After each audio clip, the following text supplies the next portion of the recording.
नमस्कार। प्रश्न को बहुत ध्यान से पढ़िए। प्रश्न है एनसीईआरटी का उद्देश्य क्या है। तो उद्देश्य पर बात हो रही है कि एनसीईआरटी जो संस्था है उसका मुख्य उद्देश्य क्या है। तो मुख्य उद्देश्य जो एनसीईआरटी का है वो है शिक्षा नीति पर काम करना। शिक्षा पर काम करना।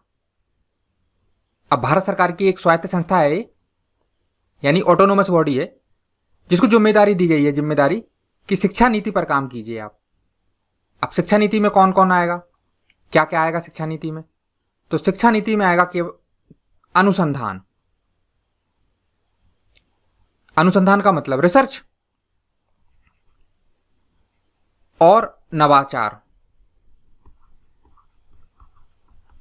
नवाचार को इंग्लिश में कहेंगे इनोवेशन। तो इन दोनों पर काम करना, अनुसंधान पर और नवाचार पर। अब इसका क्या मतलब हुआ, नए नए आइडिया देना ताकि शिक्षा का विकास हो। किस प्रकार शिक्षा का विकास हो यह रिसर्च करना। किस प्रकार से बच्चों को आप पढ़ा रहे हैं, क्योंकि छोटे बच्चों के लिए एनसीईआरटी 1 से 12 तक लिखी जाती हैं। तो उन बच्चों को जो पढ़ा रहे हैं उनको समझ में आ रहा कि नहीं आ रहा, और समझ के अलावा जब परीक्षा होती तो परिणाम आ रहा है या नहीं आ रहा है। तो भारत सरकार ने तय किया है कि रटाना नहीं है, हमें समझ विकसित करनी है। कि अभी रटना रट्टू तोता नहीं बनाना है बच्चों को, हमें क्या करना है, उनके अंदर समझ विकसित करनी है।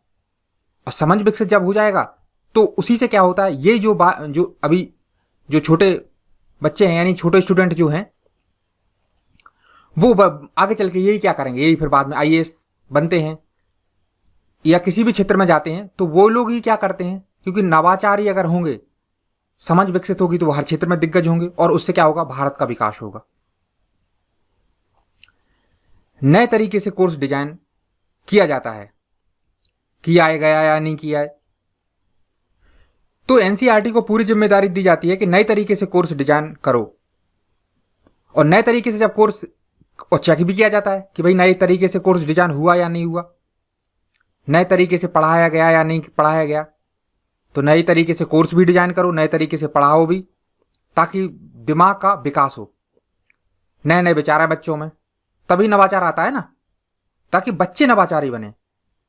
क्योंकि अगर नवाचार नहीं है, क्योंकि भविष्य तो नवाचार का है, यानी इनोवेशन का है, नए नए आइडिया आना, हर चीज में नयापन आना। देख रहे होंगे आप, दुनिया बदल रही है किस तरीके से, हर चीज में नयापन आ रहा है। तो जाहिर सी बात है कि नयापन किस में आना चाहिए,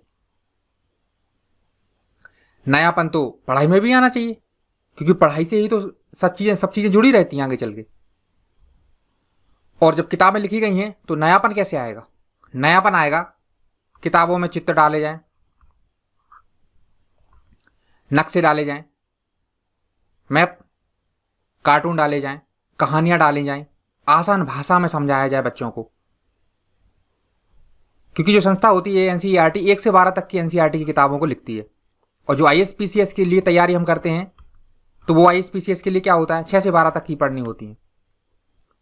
अब ध्यान दीजिए, यहां पर बहुत इंपॉर्टेंट बात बता रहा हूं कि छठी कक्षा की जैसे छठी कक्षा का 6th क्लास का कोई स्टूडेंट है, अब उसका दिमाग कितना विकसित हुआ होगा, सोच के देखिए आप। उतना तो विकसित कभी नहीं हुआ होगा जितना कि एक आईएएस की तैयारी करने वाले स्टूडेंट का हो गया होगा।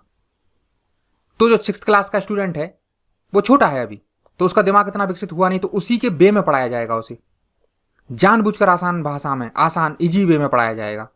और इजी वे में क्या है, आसान वे में तरीके से किताबें लिखी जाएंगी ताकि उसे आसानी से समझ में आ सके। तो आसानी से समझाने के लिए बस एक ही तरीका है कि किताबें इस तरीके से डिजाइन की जाएं कि उनमें चित्र हो, डायग्राम, नक्शे हो, मैप हो, कार्टून कहानी हो, कलरफुल डायग्राम हो, हंसी मजाक की भाषा हो, ताकि बच्चे अच्छे से समझ सकें।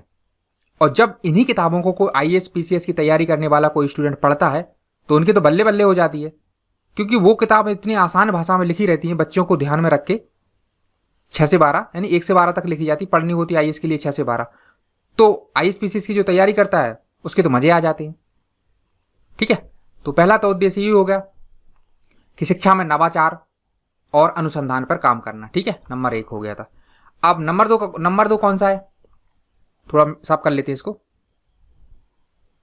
अब नंबर 2 में क्या होता है, नंबर 2 का उद्देश्य क्या है। नंबर 2 उद्देश्य, पहला उद्देश्य तो शिक्षा में नवाचार और अनुसंधान हो गया यानी रिसर्च और इनोवेशन हो गया, और दूसरा जो है दूसरा उद्देश्य का है कि राज्य सरकारों के अपने बोर्ड होते हैं, आपने सुने होंगे, जैसे यूपी बोर्ड है उत्तर प्रदेश का, मध्य प्रदेश का एमपी बोर्ड है, बिहार बोर्ड है, ऐसे सारे राज्यों के अपने जितने राज्य हैं उनके सबके अपने बोर्ड होते हैं। तो उनकी भी अपनी किताबें होती हैं क्योंकि उनके अपने बोर्ड हैं। जैसे मध्य प्रदेश का बोर्ड है तो मध्य प्रदेश बोर्ड की अपनी अलग अलग किताबें हैं जो सिर्फ और सिर्फ मध्य प्रदेश बोर्ड में चलती हैं।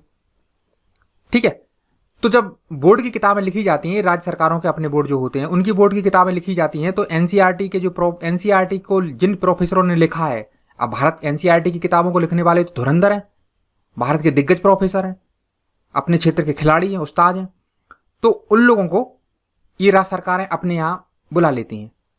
क्यों? क्योंकि इससे क्या हो जाता है, उनकी जो राज्य सरकारों के अपने बोर्ड होते हैं उनकी किताबों में क्या होता है, क्वालिटी आ जाती है।